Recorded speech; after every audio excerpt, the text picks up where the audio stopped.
revisar desde el punto de vista ético y estético esto nos parece algo fantástico, incluso en este contexto que estamos viviendo hoy en día, con el ascenso, que algunos no creíamos, del fascismo por el mundo. Lo vemos en Europa, en Italia, en Francia, en Hungría, lo vemos en Brasil, en Estados Unidos. Creo que es un momento muy oportuno para una revisión de un documental de este tipo. En la mesa estará el autor del libro, Alberto Casas, acompañado por Pilar Concepción, ¿no? Y José Carlos Villa. Antes de comenzaremos la presentación con una proyección, 12 minutos me parece. Sí, aproximadamente. 12 minutos del documental. Gracias.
Pamięci mały biały domek ciągle mi się śni. Okna tego domku cudnie w słońcu lśnią. Jakbyś ci oczy przechodziły łzą. W domku tym przeżyłem tyle szczęścia i radosnie dni. Gdy wspominam te cudowne chwile, serce moje drży. Mały biały domek nie pamięci biały domek, ciągle mi się śni. Przecież był dzieciak, 13,5 roku miał, no to przecież co mógł, to śpiewał. No tak, ładny, bardzo ładny głos miał i śpiewał. Il avait 13 ans et demi, il avait une belle voix, il chantait d'une façon très belle et on l'entendait. Mały biały domek, nie pamięci tkwi. Mały biały domek, ciągle mi się śni. Okna tego domku cudnie w słońcu lśnią, jakby czyje oczy przechodzili łzą.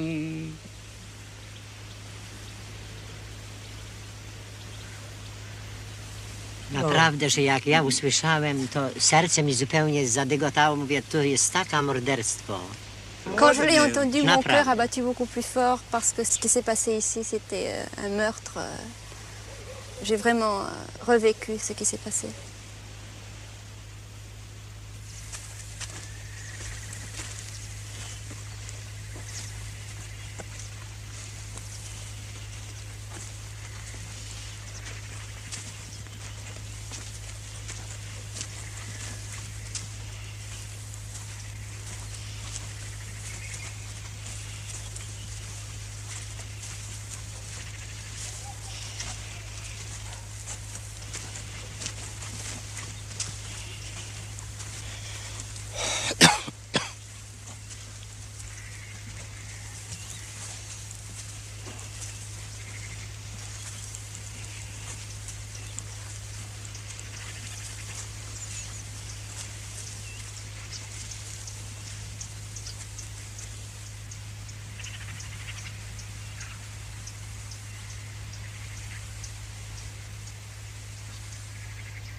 Schwer zu erkennen, aber das war es hier. Da waren gebrannt Leute, viele Leute waren hier verbrannt.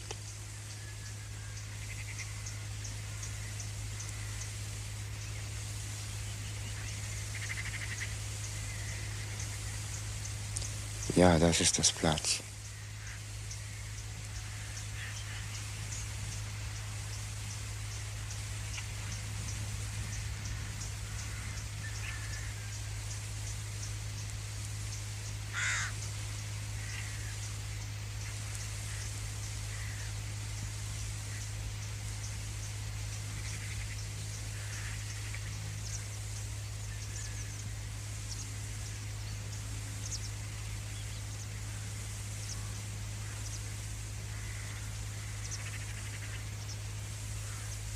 Wer hier reingekommen zurück, hatte schon keine Wege hatten.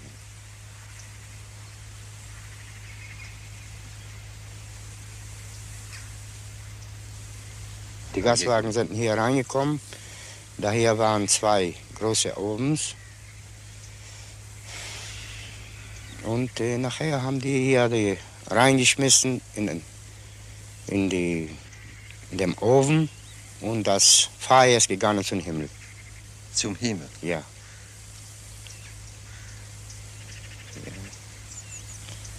Das war furchtbar.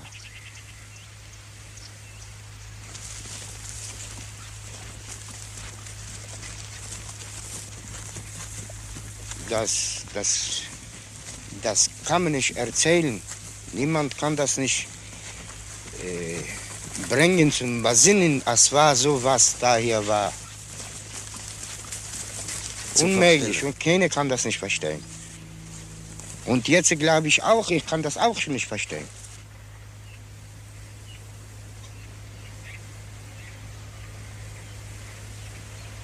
Ich glaube nicht, dass ich da hier. Das kann ich nicht glauben, also ich bin hier noch einmal.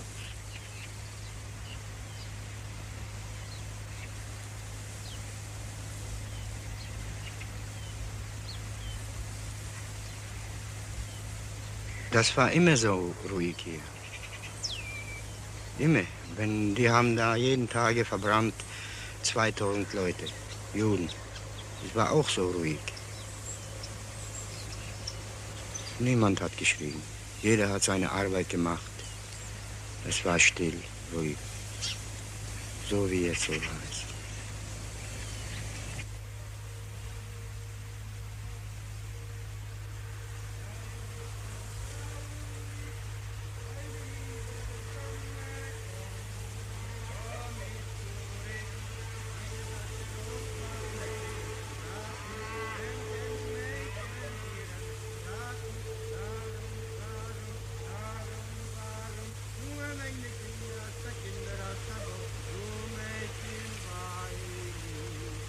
Zijn is zo traurig, weil de lieber zusammenkommt.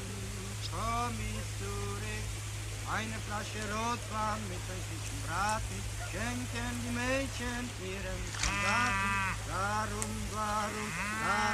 Warum, nur wenn die Kinder aus der Bombe. Wenn die Soldaten durch die Stadt marschieren, öffnen die Mädchen die Fenster und die Türen. Warum, nur wenn die Kinder aus der Bombe. Ja to myślałem, że to specjalnie zrobili to Niemcy taką wzgardę. Il pensait que les Allemands l'ont fait exprès qu'ils chantent sur la rivière. A ja to mówię, że tylko mieli do zabawy tego pana Ja Slepnika. też tak mówię. C'était un jouet pour les amuser. On śpiewał, ale serce Il était obligé płakało. de faire ça. Il chantait, mais le cœur pleurait.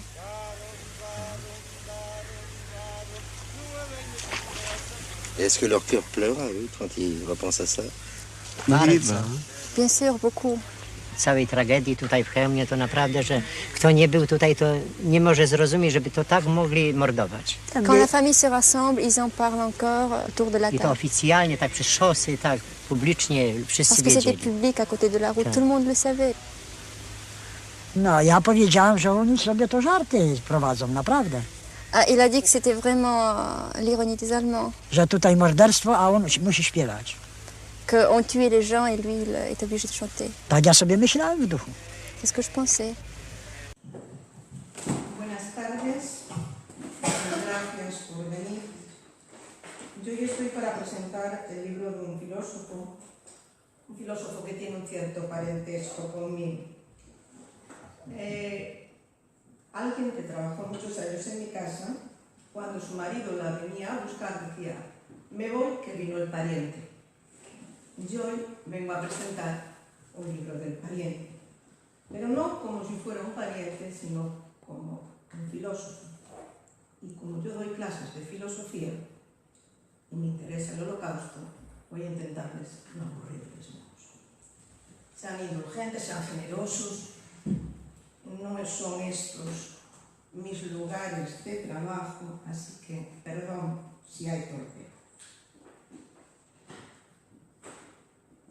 Uno se tiene que preguntar qué ocurrió en un país que era el país de la música, de las artes, de la filosofía, de la literatura, para que el genocidio, el exterminio de los judíos, de más de 500.000 gitanos y de cerca de 16.000 testigos de Jehová, 3.900 españoles en Mauthausen, muchísimos disidentes políticos, ocurriera sin que nadie se escandalizase de aquella población que, no estando en las prisiones, seguía viviendo cotidianamente dentro del Reich. En un texto que no es el de Alberto, pero que para mí es muy iluminador, porque he trabajado mucho con él. Es un texto de la Academia de las Ciencias. En las letras francesas explica qué ocurrió en Alemania. Dice: era un país que medía la profundidad de su caída por la amplitud de sus pretensiones.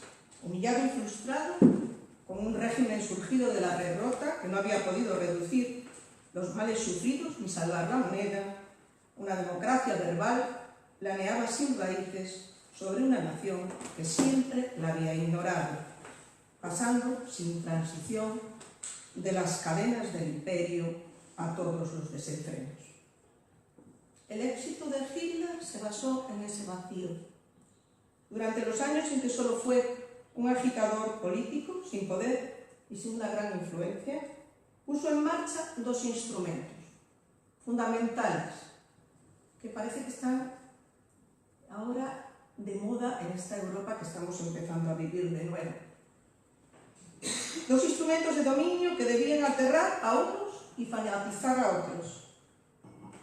La mentira, a la que él llamaba propaganda, y la exaltación de la raza y de la sangre, que era una promesa de venganza y de cultura de odio.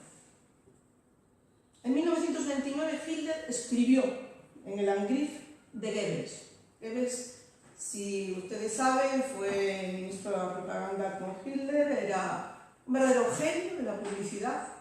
Él consiguió que a través de lo que serían los medios de comunicación, a través de carteles de propaganda y de programas de radio, se generase un odio hacia el diferente, hacia el judío principalmente, hacia el gitano, hacia lo que ellos consideraban las razas inferiores. Y fíjense lo que decía Hitler en aquel momento. Cuando la propaganda ha llenado a todo un pueblo con una idea, con una sola, la organización puede sacar de ello la consecuencia con un puñado de hombres. No le hace falta mucha gente, porque están fanatizados y porque es una cuestión ya de fe. La propaganda tuvo éxito y el Führer no solo dispuso de un puñado de hombres, sino de centenas de millares. Ebrios de orgullo, llenos de odio, mentalmente fanatizados por el mito de la superioridad de la raza de señores y a quienes todo estaba prometido y todo permitido. La cultura, el conocimiento, el cuestionamiento, la libertad de pensamiento, la libertad de expresión, desapareció. Y los jóvenes de aquel país respondieron a la llamada que Hitler les hizo. Hay una fotografía que yo les quiero enseñar, porque en el documental de Shoah, Lanzmann, sobre el que versa el libro de Alberto, no solo se entrevistan, es un documental, es diferente a todos los documentales, no solo se entrevistan a víctimas, sino también a verdugos. Perdonen que yo utilice la palabra verdugo, pero lo de victimario no me gusta nada. Si se fijan en la imagen, detrás de las camareras hay un hombre que mira. Un hombre que mira con una fuerza brutal. Oberhausen fue responsable de muchas acciones de exterminio contra los judíos, tuvo cargos dentro de las SS y acabó siendo camarero en una cervecería donde lo descubre Lanzmann y con una cámara oculta de rueda. Mírenle por favor la mirada. Y fíjense lo que decía Hitler. Los jóvenes fueron objeto de sus especiales cuidados. Hitler los definía así: quiero una juventud poderosamente activa, dominante, brutal. He aquí lo que deseo.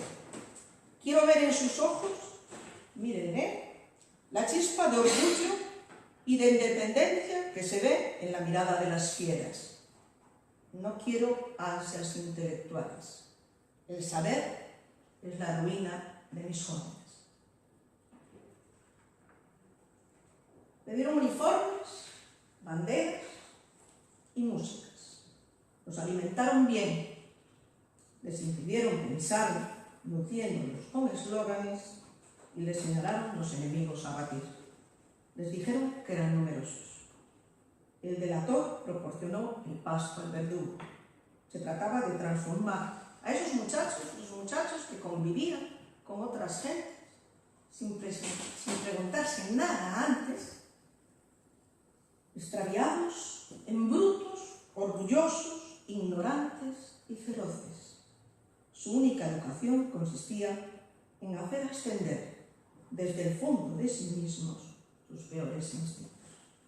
Y el fabricante de fieras, contento de su obra, concluyó: así jamás serán libres, jamás en toda su vida. Bien, es un inicio para que ustedes sepan de qué va esta presentación. Shoah es un documental que trata del genocidio de los judíos, pero sin mostrar imágenes. Al contrario de lo que son los documentales que recogen las imágenes que se proyectaron en el juicio de Nuremberg, que son muchas de las que nutren los documentales habituales, Shoah utiliza testimonios de supervivientes, paisajes y silencio. Quiero que intenten poner su mente ahí. Yo les voy a leer lo que es mi reflexión sobre el libro de Alberto Sucasas. Alberto es un filósofo que ha trabajado desde hace muchísimos años el pensamiento judío, que está forjado y formado en la tradición judía, y intentaré no aburrirles mucho. Hay filósofos que elaboran un complejo sistema, generando sus propias doctrinas. Y hay filósofos que buscan en lo ya hecho. Alberto es de los segundos. No se queda en los puestos sin más, no se queda en lo que cuenta el otro, sino que en su obra, a través de un exhaustivo trabajo hermenéutico, los que no estén familiarizados con la filosofía, que creo que aquí hay mucha gente, la hermenéutica es la interpretación del texto, la búsqueda interpretativa del texto. Trata de rescatar lo que late en la profundidad de las palabras y de las imágenes. Ese hilo oculto y emocional que fundamenta toda la doctrina de un autor. En este caso, en el que nos ocupa, en Shoah, el campo fuera de campo, también lo hace. Ron Lashman, director del documental, el documental dura más de 9 horas, es un documental sobre el Holocausto, en el que Alberto va a navegar, bucear, sumergirse, para intentar desentrañar, al igual que lo hace Lashman, lo que está oculto, lo que va por debajo del testimonio. En esta obra, Shoah, el campo fuera de campo, lleva su modo de búsqueda metafísica hasta el paroxismo, destripando, desmembrando, analizando cada fotograma, cada giro de cámara, cada plano y contraplano, cada traveling. Su casa va más allá y pretende, aunando cine y filosofía, desenterrar la voz callada de los muertos, la no presente, la no imagen, porque es un documental en el que no hay imágenes, repito, del horror, pero que el horror se siente, porque está por debajo, en un esfuerzo ímprobo de buena filosofía. Al igual que Lashman, que en su película, Shoah, en un lenguaje fílmico, convoca la presencia de los muertos,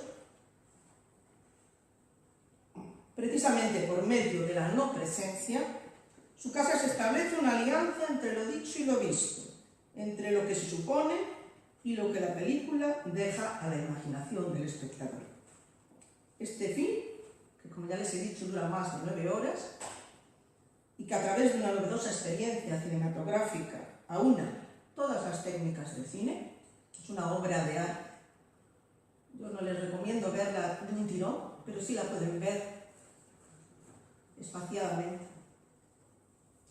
Y el documental aúna todas las técnicas del cine y del documental en una reflexión sobre la creación artística, interrogando las condiciones de posibilidad de esta y sus límites, hasta dónde, cómo, y muy en particular los que afectan al propio cine, en tanto que arte de la imagen en movimiento.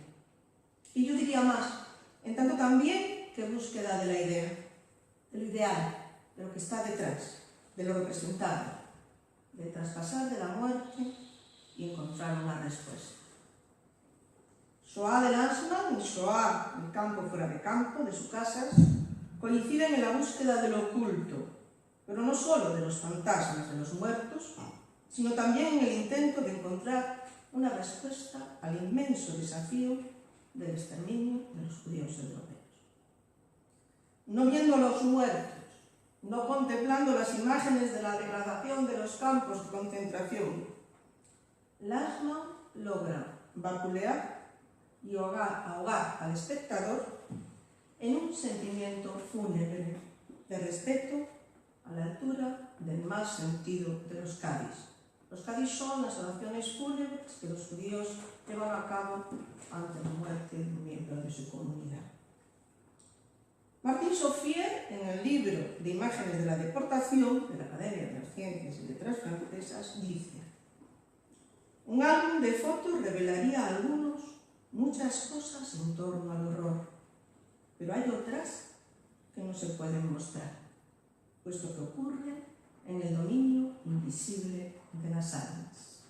Y ahí es precisamente donde encontramos la obra de Lanzmann, en ese dominio y la obra de sus casas, que realizando con el fin lo que realiza Lanzmann con la Shoah, elabora una obra que no solo es una lectura filosófica de una película, sino que a medida que avanza se va convirtiendo en un tratado de cine y de estética. Al hilo de desentrañar la película, fotograma a fotograma, testimonio a testimonio, su casa realiza un recorrido por la historia del arte, aunando y enlazando recursos del film con las grandes técnicas de la historia de la pintura. Desde la prehistoria, carente de sujeto concreto, recuerden alguna imagen de figuras prehistóricas que representa el acontecer del grupo, no hay un sujeto personal, hasta llegar al género del retrato que abasteca Lanzmann en sus largos planos de los rostros de los testigos, de sus miradas, en sus largos planos de los rostros de los testigos, de sus miradas, de sus bocas. Cualquier pintor sabe que un retrato bueno, un retrato importante, lo intenso son los ojos, en definitiva, la mirada. Eso es lo que va a decir, junto con la línea de la boca, quién es el retratado y su densidad psicológica. Así se va a conseguir hacer de una superficie plana, la pintura, un yo real. Se dice que un buen retrato siga al espectador con la mirada y que ahí está el fundamento de lo psicológico. Y el misterio enigma del pensamiento retratado. Lanzmann, en su fin, lo potencia y lo logra con sus acercamientos de cámara, con esos primeros planos largos que, sin recrearse, dejan en la imaginación de lo pasado al retratado con su dolor en carne viva. A través de sus bocas abiertas, porque hablan, porque lloran, porque cuentan, porque a veces no son capaces ni de articular palabras de lo que vivieron, y de sus bocas cerradas en sus silencios, Lanzmann juega con los elementos más importantes del arte del retrato, traspasado a un lenguaje fílmico, novedoso, documental y al mismo tiempo de una perfección estética sublime, lo logra. Otro tanto podría decirse de la importancia del dónde en este documental, en el paisaje. Un paisaje con palabras y con naturaleza, pero sin lo ocurrido. Acaban de ver un pequeño fragmento. Un paisaje que acompaña, está allí, que evoca, que es, pero ya no es. Ya no es los lugares del horror, pero al mismo tiempo lo es, en tanto que se vuelve. La evocación, la canción de Simón Sbregnik, nos devuelve a su ayer en una imagen del tiempo con sus protagonistas, por lo menos algunos, en sus ruinas, a veces, o en las vías del tren. Película y libros se unen en un viaje a las cloacas de la humanidad, a lo más abyecto, acompañadas por el silencio, el paisaje y los testigos del horror. El espectador, lector, se sumerge en una atmósfera trágica de la que solo se puede salir, y más en estos tiempos que corren, deseando una nueva humanidad, un proyecto que, recordando el horror de los campos nazis, lo evite para las generaciones futuras. Muchas gracias.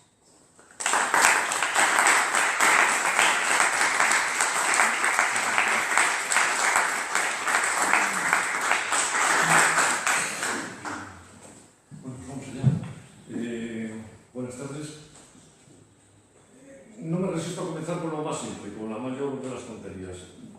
Siempre que hablamos de una película o de un libro, al interlocutor le preguntamos que de qué va.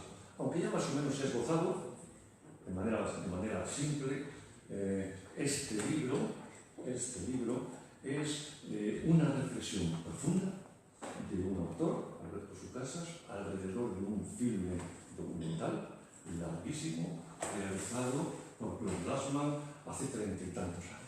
Esa es la simpleza y eso es de lo que va. Cuando se pone a escribir el libro, yo creo que Alberto tuvo algunas dificultades, o muchas dificultades, estoy seguro de que tuvo muchas. Algunas de ellas, incluso él las explicita en el libro. Una primera dificultad sería, si tenemos en cuenta que la película de Lanzmann es una genialidad absoluta, que no hay nadie que entienda un poco de cine documental que no la coloque entre primero, segundo, tercer puesto de los documentales de la historia, este cine, esta obra de arte, en muchas ocasiones es tan obvia que es una obra de arte, que aquel que trata de hacer una reflexión sobre ella se le atasca. Es porque es tan obvio que lo es, que es difícil extraer las líneas fundamentales de por qué es una obra de arte. Lo consigue. Una segunda dificultad sería la siguiente. Si el fundamento de la película de Lanzmann consiste en hacer hablar a los muertos, en traer el eco de las víctimas de aquel asesinato monstruoso, y lo hace sin enseñar a ninguno de ellos, sin enseñarlos, no hay ningún... No esperen ustedes, si no lo han visto, encontrar una película truculenta, tal como les decía Pilar, no hay sangre, no hay nada. Lo que hace Alberto, una de las dificultades que tenía esta película era cómo hacer emerger los mecanismos mediante los cuales Lanzmann ha conseguido eso inimaginable, que los muertos tuvieran voz, se les escuche en esas 9 horas y pico de proyección. Y una tercera dificultad, posiblemente la más ardua, sería, teniendo en cuenta que el filme dura lo que dura, cómo entusiasmar al lector para conseguir que ese lector al terminar se vea una película de 9 horas y pico. Creo que también lo ha conseguido. Vamos a ver. Hay algunas generalidades sobre el texto. La primera, en la que creo que ya estamos de acuerdo, soy amigo suyo, y muchos aquí lo saben, este va a ser su libro más querido, su libro más personal. Es su libro más personal. Es también aquel en el que, igual que los anteriores, ha introducido una erudición brutal, fruto de unas lecturas hechas a lo largo de toda su vida, de infinidad de lecturas. Hace muchos años, recuerdo que en una conversación que tuvimos, él me decía que si algo había hecho bien en esta vida había sido ser un buen lector, que como lector era el campo donde mejor se encontraba. Pues bien, todas estas lecturas las verán reflejadas en la enorme erudición, en la cantidad infinita de notas a pie de página que adornan este texto. Y si alguno no ha leído, si alguno de los presentes no ha leído ningún libro de Alberto, yo les recomendaría que comenzasen por este, que comenzasen por Shoah. ¿Y por qué? Porque Alberto tiene un don, y los que lo conocen lo saben, que es el don de la palabra. Se expresa especialmente bien. Creo que sus alumnos, y con algunos he hablado, si le están especialmente agradecidos es por la claridad en su exposición. Pues bien, en el momento en el que se enfrenta al papel en blanco y se tiene que poner a escribir o a la pantalla en blanco del ordenador, tiene que recurrir a tal precisión, a tal rigor en el léxico, a tal rigor en el aparato conceptual, que entonces se vuelve, digamos que más oscuro o más próximo a los iniciados. Leer un libro de filosofía de Alberto exige una cierta iniciación en el léxico filosófico, claramente. Pero sea porque el objetivo del libro es un documental, y los documentales están próximos a todos los que estamos aquí, de eso estoy completamente seguro, su lenguaje también se hace más cercano, se hace muchísimo más cercano, y por lo tanto tiene una lectura muchísimo más fácil y muchísimo más sencilla Comiencen por aquí, en el caso de que quieran comenzar con Alberto. El texto de Alberto Sucasas, al igual que la película de Gassman, recuerdan ustedes el dictum benjaminiano de que después de Auschwitz cualquier documento de cultura se convertía en un documento de barbarie. Pues bien, ni la película de Gassman se ha convertido en un documento de barbarie. Realmente la película de Gassman es una denuncia de la barbarie para que no se nos olvide. Y el texto de Alberto, exactamente igual, se convierte en un documento contra la barbarie. Ninguno de los dos acabarán inmersos en ese dictum benjaminiano. Alberto le corroía, así por dentro, una duda. Él sí, con este libro ha tenido siempre una duda. Si realmente ha escrito un 2 en 1, si realmente nos ha servido en un libro en realidad 2. Los que lo hemos leído le hemos dicho que no. ¿Y por qué tiene esta duda?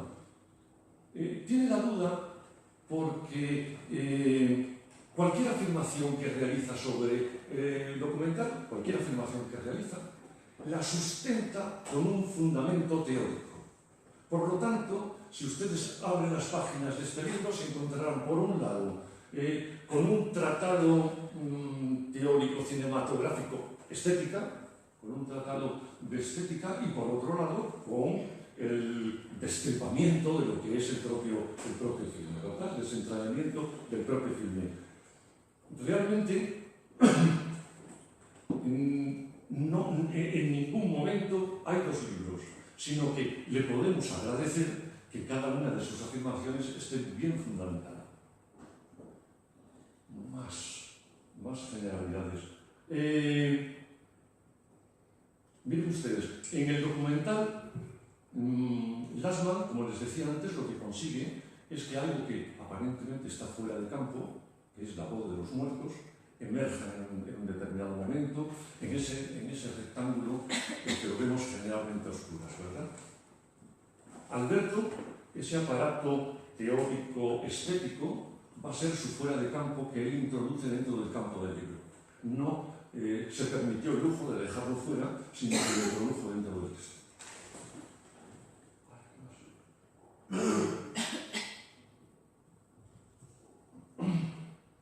Como hay aquí algún conocido, se podrá preguntar cómo pudo ser que Alberto, dedicándose a cuestiones tan sesudas filosóficas, cayese en el oprobio de hacer un libro sobre un documental. Lo ha hecho sobre una obra mayor, sobre una obra de arte mayor, sobre una obra que es pensamiento en estado puro, y por lo tanto de la cual se puede seguir extrayendo 30 y tantos años después mucho más pensamiento. Por lo tanto, la tarea de Alberto no es una tarea secundaria, sino que como mínimo es tan primaria, y posiblemente más primaria que todo lo que ha hecho anteriormente, porque va a llegar a más público. Va a ser filosofía, que se va a acercar muchísimo más al público, posiblemente, que los anteriores libros que se allegaban a los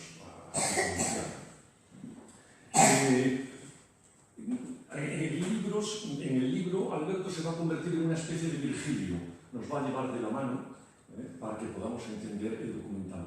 En el documental, el propio Gassman, y él lo recuerda en el texto, Gassman también es una especie de Virgilio que nos lleva por el mundo del horror, ¿verdad? Por el mundo concentracionario. Alberto lo va a hacer a través de su libro. Si Shoah, Gassman era un pensador, si Shoah es pensamiento en imágenes, Alberto realiza el proceso contrario. Las imágenes las transforma en pensamiento. Exactamente, evidentemente no de manera mimética con el pensamiento de Gassman. Puede ser de manera complementaria, en algunas ocasiones está de acuerdo, y en otras ocasiones contrariando el discurso de Gassman. En todo caso, el discurso de Alberto, 35 años después, ese discurso ilustrado y con esas lecturas infinitas, va a conducir a extraer un pensamiento del filme distinto o como mínimo complementario al discurso de Gassman. Y, por último, en cuanto a estas generalidades, si una de las características más interesantes que tienen esas 9 horas y pico fueron los 5 años, creo que fueron 5 años, que se pasó montando las 300 y pico horas que filmó, recuerden que que filmó 300 y pico horas, pues para... ¿Fueron 300 y pico horas? 350.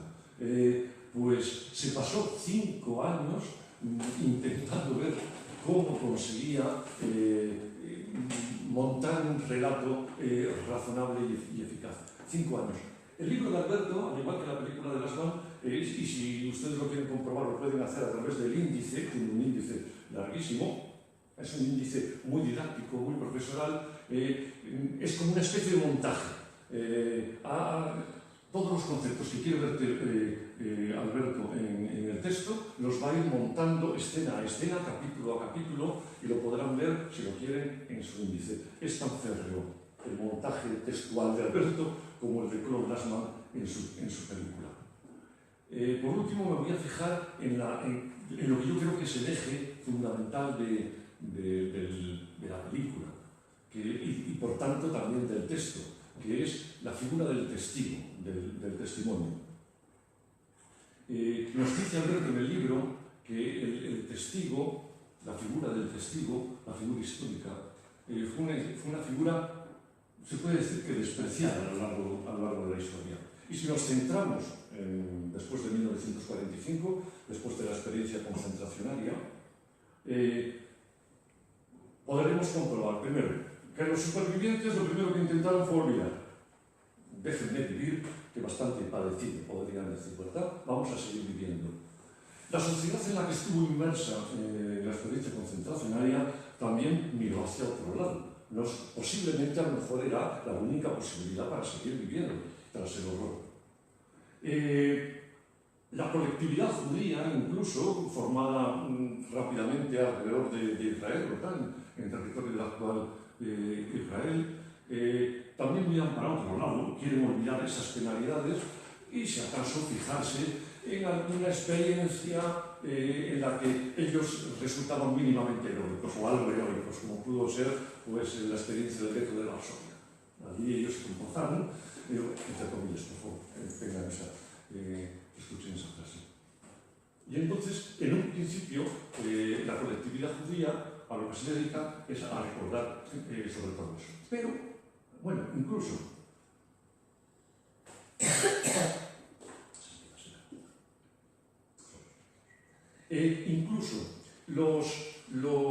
los historiadores, hasta ese momento, también habían despreciado la figura del testigo, ¿verdad? El historiador siempre se ha basado, sobre todo, en documentos, en documentación seria.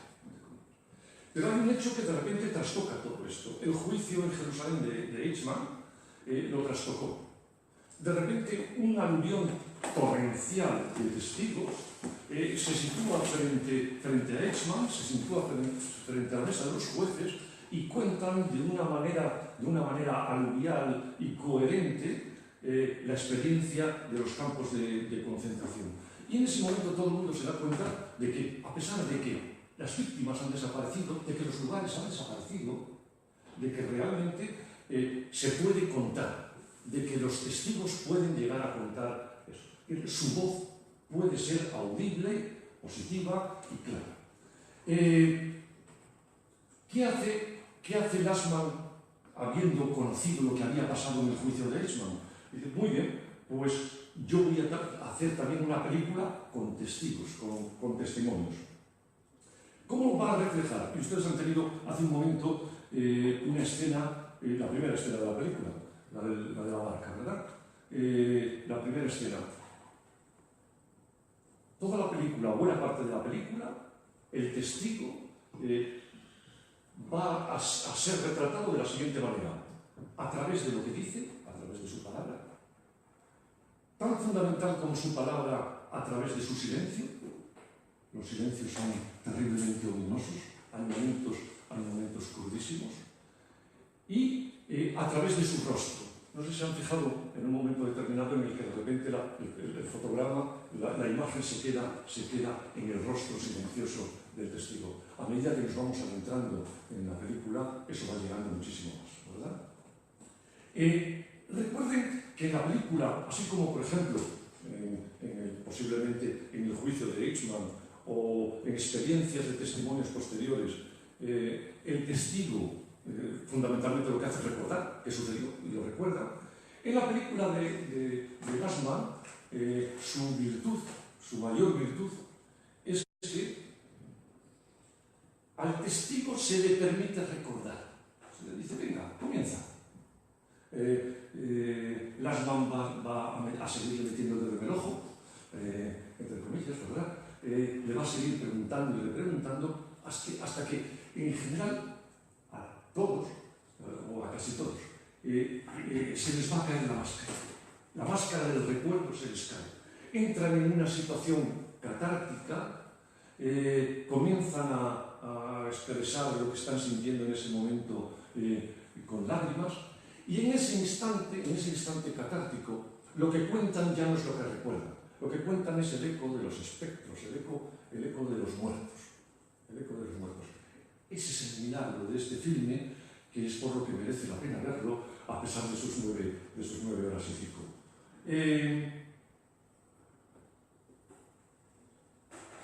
El testimonio, curiosamente, además del testigo, lo va a producir también los lugares. No sé si se han fijado en esa escena, cómo el barquero va subiendo por el lugar donde ese niño cantaba cuando era un crío y estaba allí, ese lugar. Después va a ver el lugar del campo de concentración donde estaban los barracones. Hay un momento en que incluso él va caminando por uno de los muros, que ya, pero lo poquito que queda, va caminando. Su testimonio oral, su silencio, su rostro y los lugares, ese es el testimonio. Les voy a contar una experiencia personal. Permítanme, ya que hoy ocupo esta silla y tengo un poquito de poder, abrir el momento. Hace como 3 años fuimos a ver a Coruña una película de Gassman hecha con los retales que habían quedado en el cajón de hacer esto, Solá, ¿verdad? 350 horas y esto son 9. Y yo creo que fue la penúltima o la antepenúltima, el último de los injustos. La antepenúltima película de Gassman, 4 horas y pico, porque este hombre no se pone límites, ¿verdad? Tira para adelante cada vez que quiere hacer una película. Bueno, tirado, que murió hace poquito. Hay una escena que se la voy a contar, porque es una experiencia personal. Miren, hay como una especie de gran edificio, fabril, parece fabril, porque no tiene más, se ven las paredes, se ve un poco de la cubierta. Ese edificio tiene como un aleón que está apoyado en unas columnas. Y entonces se ve una cámara, se ve la imagen de una cámara que se va acercando al edificio, se va acercando. En la medida en que se va acercando, hay una voz en off del testigo que va contando cosas que sucedían en ese lugar, ¿verdad?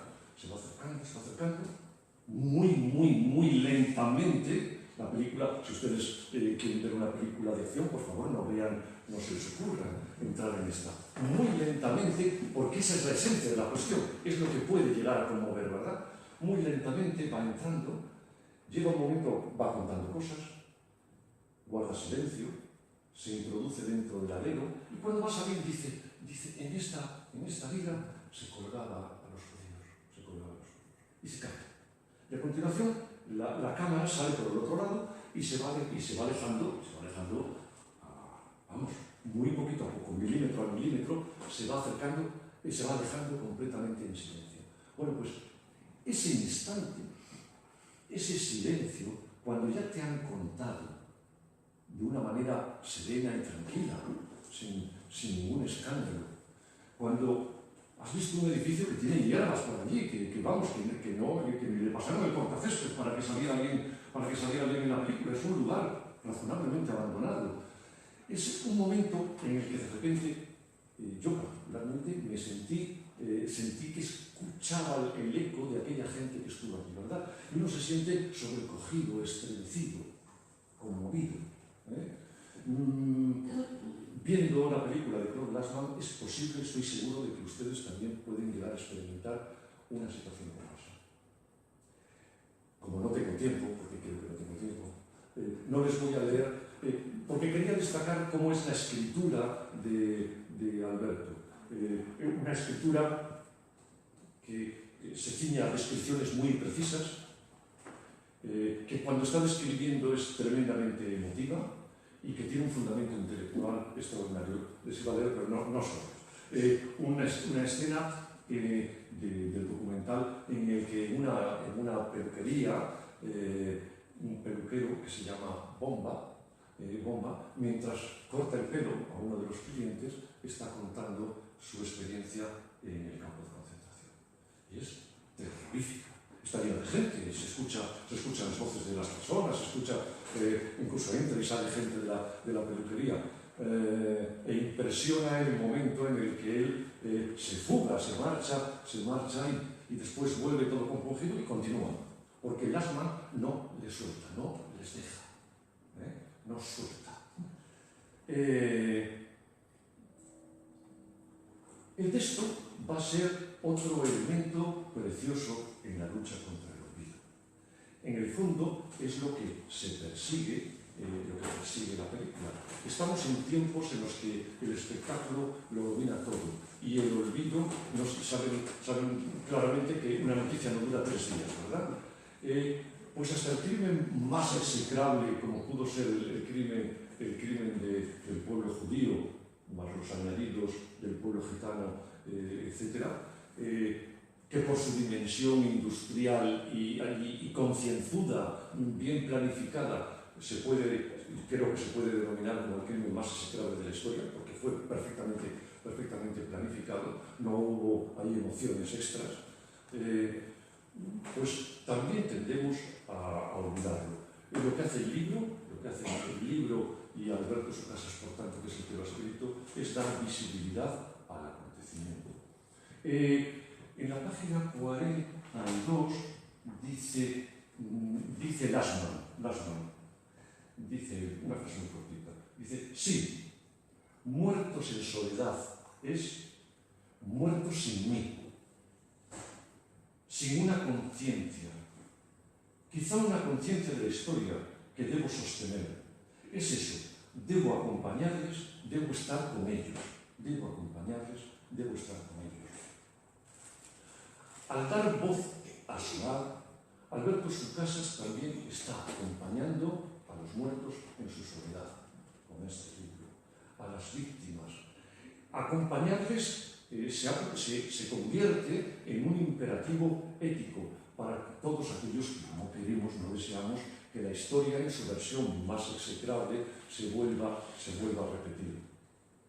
Animar a otros a ver Shoah, aunque solamente sea una vez, por favor, aunque solamente sea una vez, es dar testimonio, ya que Shoah ha adquirido, porque no quedó nada, Shoah, la película, se ha convertido en el auténtico acontecimiento. Debemos incluirnos en una cadena de transmisión. En la película, el testigo le introduce en la cadena de transmisión al director, al asma. El director, al contárnosla, al montarla y exhibirla, se la transmite al espectador. Alberto, al escribir este libro, se ha incluido dentro de esta cadena de transmisión que prohíbe el olvido. Nosotros, estoy seguro de que con ese imperativo ético también deberíamos introducirnos en esa cadena. Y no pensar que por el tiempo que ha pasado, o por los que somos, que no somos ya, que somos poquita cosa, algunos por lo menos, nuestra introducción en esa cadena de transmisión va a ser secundaria. Siempre, si no permitimos que llegue el olvido, esa cadena de transmisión, nuestra introducción en ella sea primaria y fundamental.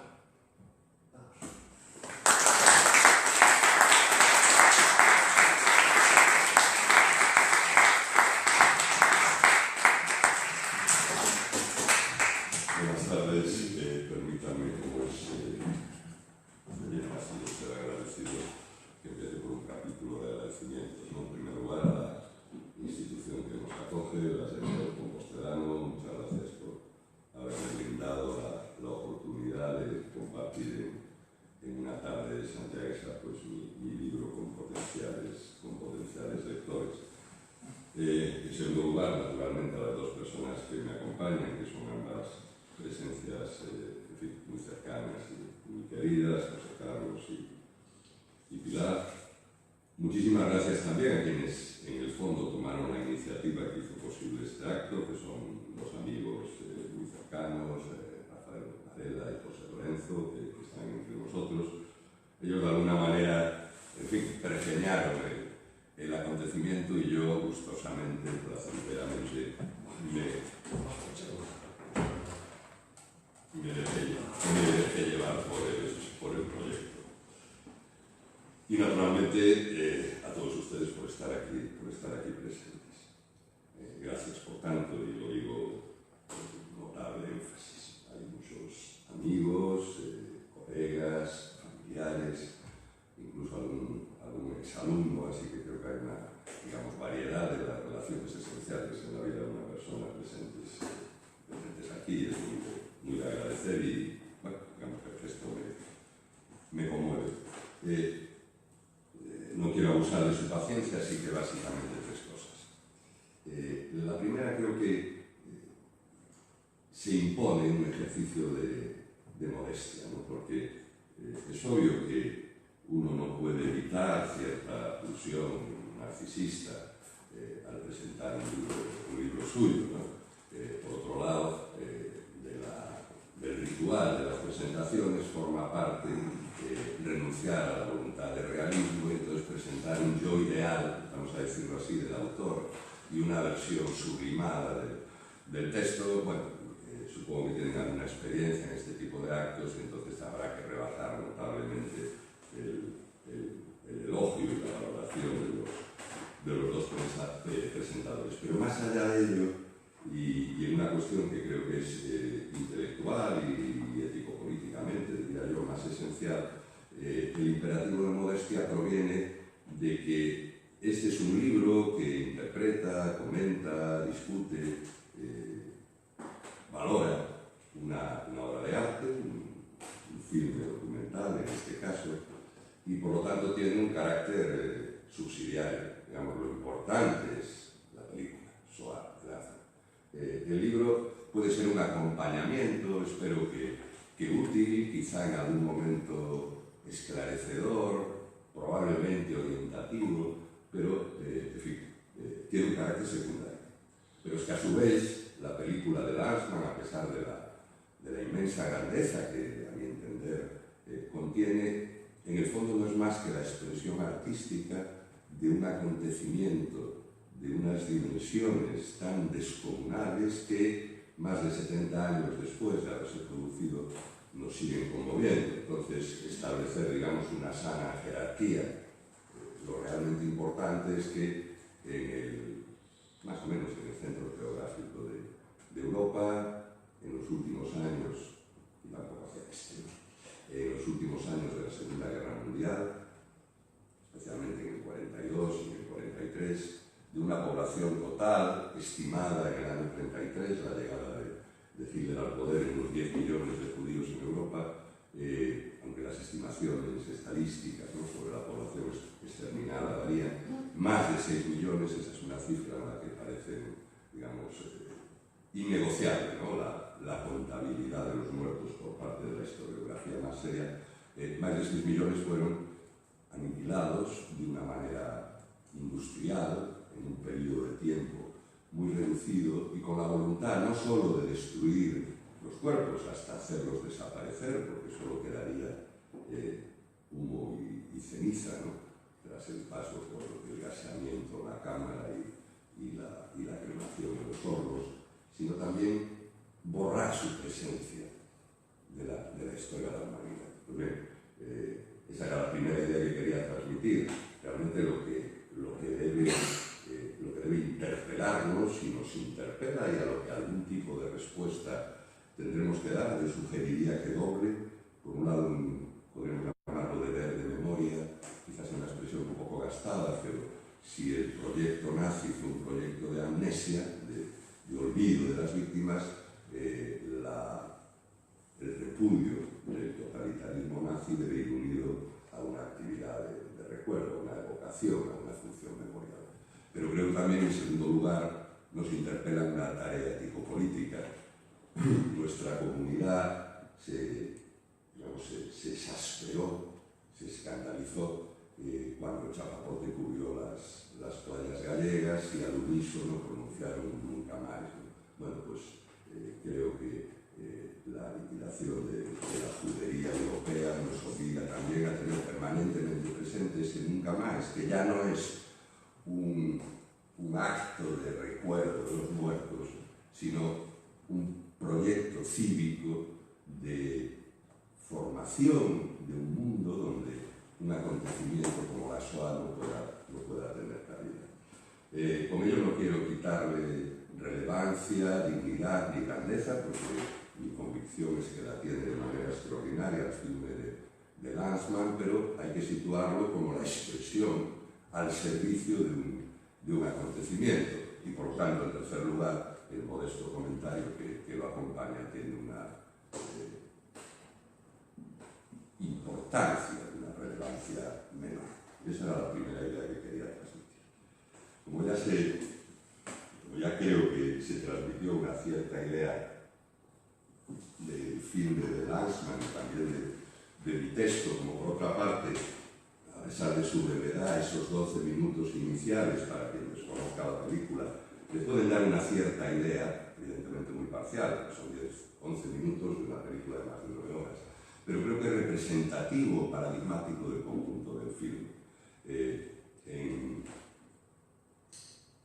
En las imágenes que hemos ido pasando,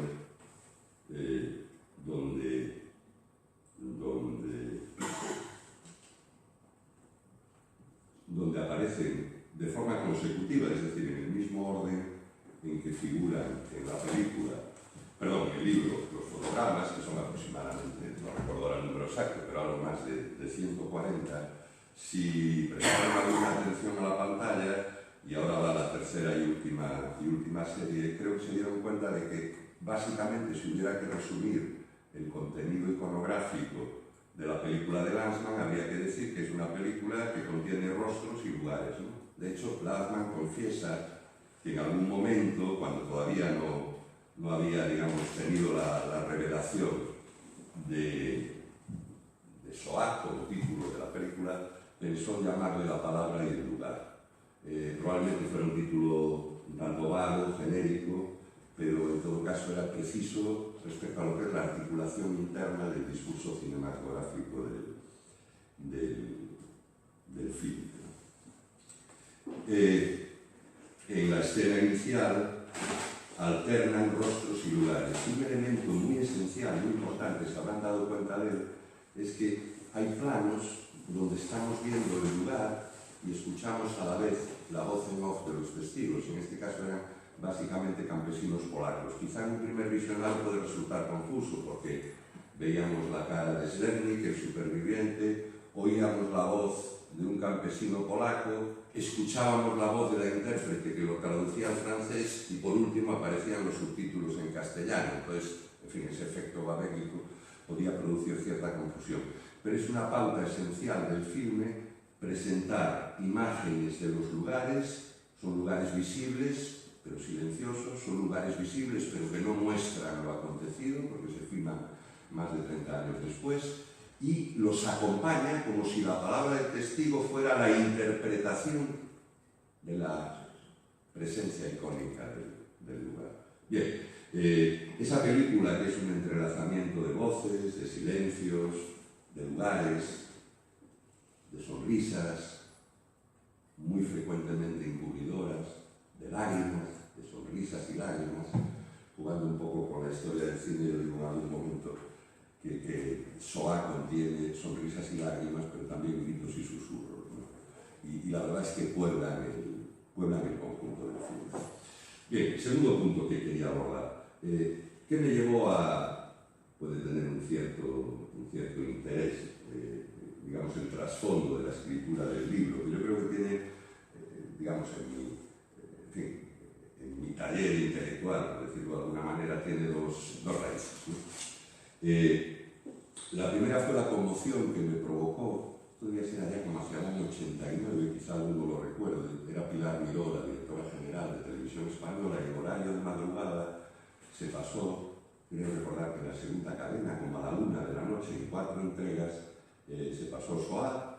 Hace mucho tiempo, porque recuerdo que la tenía grabada en VHS, la grabé y la vi. La verdad es que quedé, en aquel momento estaba acabando, yo creo, mi tesis doctoral, que era sobre un autor judío, que fue lo que me introdujo en el interés por el judaísmo, pero todavía, digamos, que no me había atrapado la cuestión de la Shoah y de la conmoción histórica, política, ética, estética, filosófica, etcétera, teológica, etcétera, que ha provocado en la humanidad posterior hasta el 45. Bueno, pues quedó ahí, digamos, como una experiencia de admiración incondicional, la sensación que ocurre a veces con la lectura de un libro, con la contemplación de un cuadro, con la audición de una pieza musical, ocurre a veces, pero pocas veces, ocurre que a uno se le impone como una evidencia masiva e incuestionable que está ante una obra maestra. La cabra tira al monte, digamos, mi vida, no mi vida personal, pero mi vida profesional e intelectual está vinculada inevitablemente a la filosofía, entonces uno, digámoslo así, digiere todo aquello que pueda interesarle y que no pertenece a la filosofía inevitablemente con un estómago, un aparato digestivo filosófico. Entonces,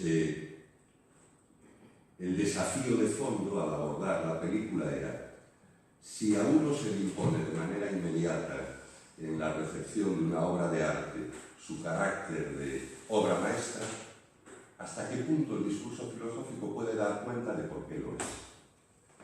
Ese es un primer desafío que, digamos, modestamente asumí en la concepción y en la elaboración del libro. Debo reconocer que desde el principio con la convicción de que aquel esfuerzo se iba a saldar con un fracaso. Pero que ese fracaso no habla tanto, a mi entender, en contra de la filosofía como a favor del arte. Creo que este comentario reconciliará a Rafa con mi supuesto excesivo racionalismo, ¿no? Que digamos que la capacidad del discurso para dar cuenta de la producción artística sea muy limitada, habla de un límite de la racionalidad, ciertamente, pero al mismo tiempo invita a reconocer la grandeza extraordinaria de la obra de arte. Y el segundo requerimiento, interpelación que provenía de Shoah, ya no tenía tanto un carácter estrictamente reflexivo, filosófico, artístico, estético, como quiera calificarse, sino más bien ético-político. Yo pertenezco a ese grupo de gente, en fin, no sé si mayoritario, pero significativo en el planeta, que considera que en lugares como Belzec, Majdanek, Helno, Sobibor, Treblinka y Auschwitz-Birkenau, son 6 los campos de exterminio polacos y creo que los nombré todos, que en esos lugares ocurrió algo que tiene una datación, años 42 al 44 básicamente, que tiene una localización precisa, esos 6 topónimos que cité, y que por tanto tiene una concreción histórica, pero al mismo tiempo es un hito que divide al menos la historia moderna en 2 mitades. Hay un antes y un después del exterminio, y que en buena medida la tarea digamos, del pensamiento, del arte, de la política de posguerra es hacerse cargo, asumir, y no es tarea fácil, llevamos pues, más o menos 7 décadas intentando digerirlo y creo que todavía está muy lejos de haber llegado a su fin el proceso, asumir un intento de comprensión, aceptando como una especie de axioma que quizá ese intento desemboque en lo incomprensible.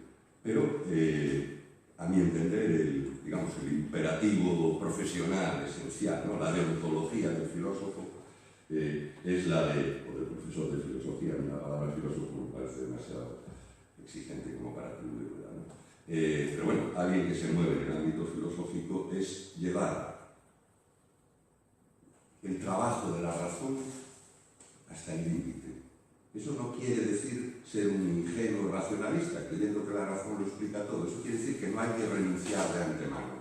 No hay que reconocer lo irracional antes de haber apurado hasta el límite las posibilidades del raciocinio.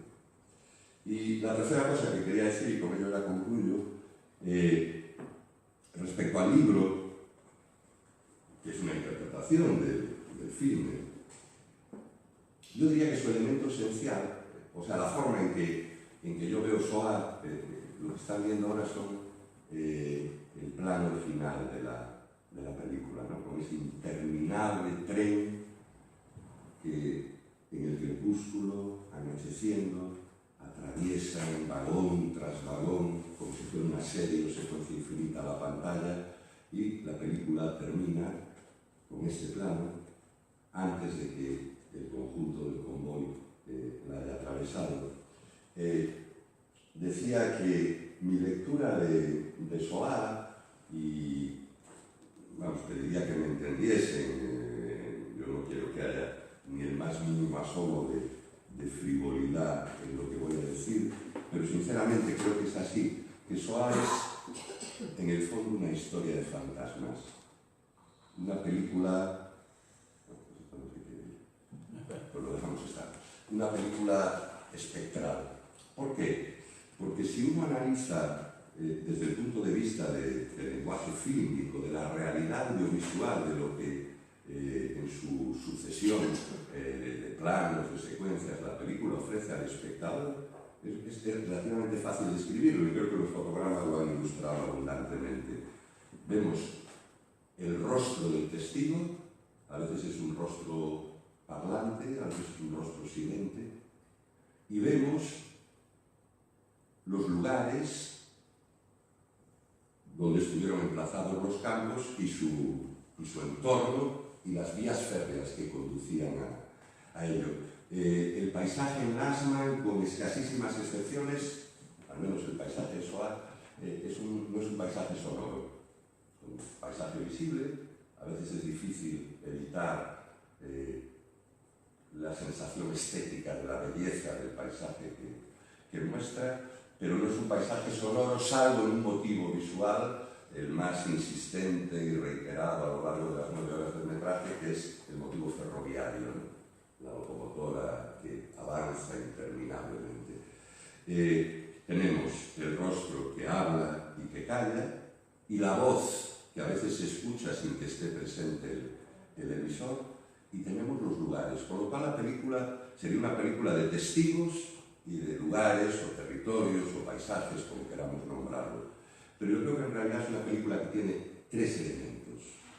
2 que tienen presencia audiovisual en el filme, los 2 que acabo de citar, pero hay un tercero que, sin formar parte materialmente de lo que es visible o audible en la película, inevitablemente surge en la mente del espectador.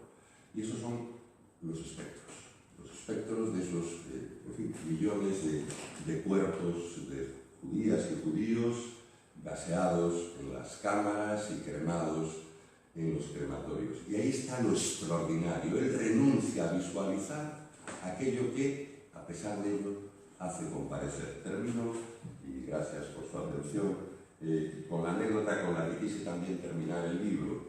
Al final de una proyección de Shoah en Nueva York, el público había salido ya de la sala de exhibición, estaban cerrando las puertas, y un hombre de edad se acercó a los responsables de la sala para decirles si podía entrar de nuevo en la sala. Parece que no le pusieron inconveniente y le dejaron entrar. Era un rabino y iba a rezar un cáliz. Pilar indicó que era ese canto ritual judío por los muertos. Iba a rezar un cáliz porque en la mente de ese rabino neoyorquino, creo que conjeturarlo no es demasiado atrevido, los muertos en la Shoah comparecieron en la recepción de Shoah, y en ese sentido, digamos que con todo el respeto y sin ninguna veleidad frívola, creo que la película hay que calificarla realmente como una historia de fantasmas, y que de alguna manera Lanzmann, que es efectivamente un guía, un Virgilio, un Orfeo, es también un medio de una sesión de espiritismo. Y a lo que invita la película, y ahora sí que concluyo, es a que espectador se convierta en testigo.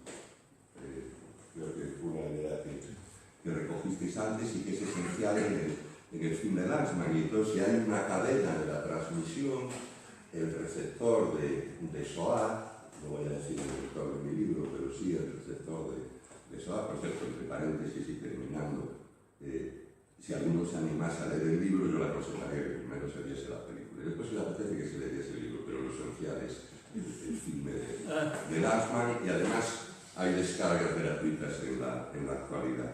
Pues bien, convertir al espectador en testigo y, por lo tanto, mantener viva la cadena de la transmisión, que en el fondo creo que es el imperativo que define más esencialmente la cultura judía. Nada más, muchas gracias.